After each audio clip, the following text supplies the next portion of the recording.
बहनों भाइयों, जो उमंग, जो खुशी, जो उत्साह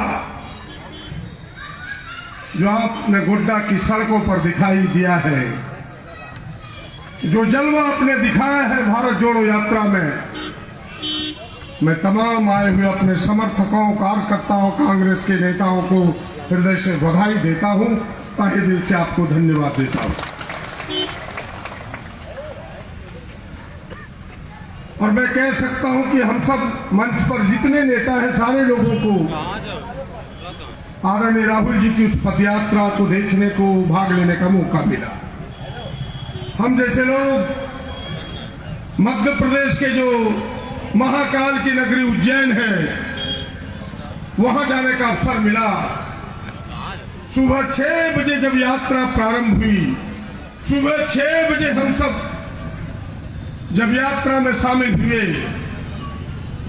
तो जो हमने उत्साह देखा, जो भीड़ देखी, मैं सच कहना चाहता हूं कि अपने जीवन के 30 साल के राजनीति में किसी नेता के पीछे उतनी भीड़ और उतना उत्साह और उस तरह के नारे दिखाते कभी नहीं देखा।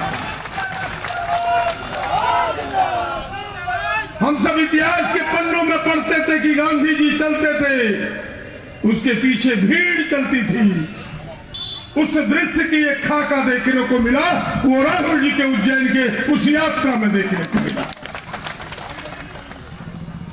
सच में अभी हमारे सोशल मीडिया के प्रभारी कह रहे थे कि एक देश में सरकार बनाने के लिए यात्रा नहीं है, लेकिन मैं कह सकता हूं कि जो यात्रा की सफलता है, कार्यकर्ताओं के जो उत्साह है, देश के लोगों में जो उत्साह है इस यात्रा के प्रति समर्थन है, मैं कह सकता हूं कि भारतीय जनता पार्टी ने अपने राजनीतिक स्वार्थ के कारण जो नफरत का बीज बोया है, उसे जड़मूल से यह यात्रा समाप्त करेगी, नष्ट करेगा।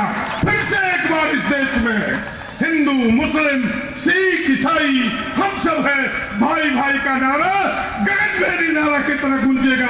मजबूत होगा देश की एकता और अखंडता, बड़े दावे के साथ कह सकता हूं। बहनों भाइयों, और ये नफरत फैलाया गया है जानबूझकर, अपनी असफलताओं को छिपाने के लिए, अपनी विफलताओं को छिपाने के लिए, क्योंकि 8 साल के सत्ता में रह के उन्होंने कुछ दिया नहीं। किसानों को ठगा, नौजवानों को ठगा, जो बातें कह के गई भारतीय जनता पार्टी की महंगाई कम करेंगे, जो बात हम सब जानते हैं कि महंगाई की मार 10 गुना हो गया, जो तेल किरोसिन कांग्रेस के जमाने में 2 रुपया 20 पैसा लीटर मिलता था, आज 105 रुपया लीटर भारतीय जनता पार्टी हमें दे रही है।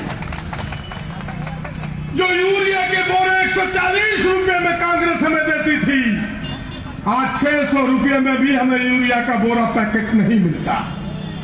गैस के सिलेंडर जो 400 रुपये में कांग्रेस देती थी, आज 1200 रुपये में खरीदने को मजबूर है। किस किन चीजों के नाम गिनाऊं?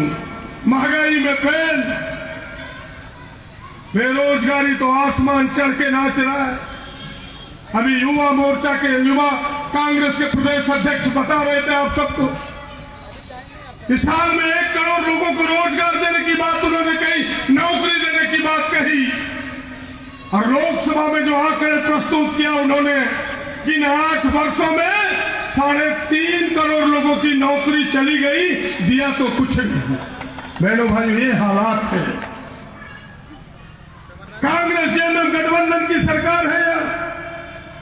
यह सरकार प्रयास कर रही है कि एक प्रयास लगता है कि यह सरकार कुछ करना चाहती है। सरकार ऐसी होनी चाहिए जो गरीबों के लिए करे, आम लोगों के लिए करे। दिल्ली की सरकार कर्जे माफी करती है तो किसानों का नहीं। अडानी और अंबानी का 9 लाख करोड़ कर्जे माफ कर दिया, उन अरबपतियों का, कारपोरेट घरानों का, हम सबों का कुछ नहीं किया। मैं बधाई देना चाहता हूं कांग्रेस जेएमएम गठबंधन की सरकार को। कम से कम किसानों की सुनी लेते हुए इन्होंने 50,000 तक की कर्जे की माफी की है। मैं इस मंच से बधाई देना चाहता हूं कि सरकार ऐसी हो जो जनता के लिए, आम जनों के लिए, किसानों के लिए सोचे। एक निर्णय और झारखंड की सरकार ने आलमगीर साहब के, जो हमारे कांग्रेस के नेता उस सरकार में नेतृत्व कर रहे हैं कांग्रेस की हिस्सेदारी का, 60 वर्ष से सबको पेंशन मिलेगा। देश के सबसे पहला राज्य है जिसने इतने बड़े पेंशन स्कीम की घोषणा की है। मैं इसलिए इन चीजों का उदाहरण दे रहा हूं कि सरकार ऐसी हो जो आम जनों के लिए करे। सरकार ऐसी नहीं हो कि अपने काम न कर सके और हिंदू मुसलमान के मंदिर मस्जिद के झगड़े लगा कर केवल वोट की राजनीति करे।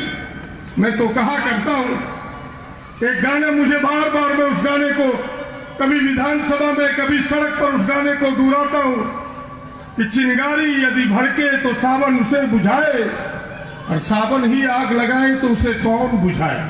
कहानी यही है। यहाँ तो भारतीय जनता पार्टी की सरकार ही नफरत फैला रही है, तो नफरत बांटेगा कौन? तो नफरत बांटने के लिए कांग्रेस पार्टी, नेहरू के परिवार के खानदान के एक मजबूत नेता, इस देश का एक नौजवान सड़क पर उतरा है, आदरणीय राहुल गांधी, जो नफरत को बांटने चला है वही नफरत को बांटेगा। हम उन्हें सहयोग देने के लिए निकले। बहनों भाइयों, मैं आपसे कहना चाहता हूं, आप सब जानते हैं कि बेरोजगारी सुरसा की तरह मुंह फैलाए हुए है। इस सरकार ने कानून बना है कि 75% स्थानीय लोगों को रोजगार देना होगा। यहाँ अडानी कंपनी आई है, हम सब लड़ रहे हैं कि यहाँ के लोगों को रोजगार दो।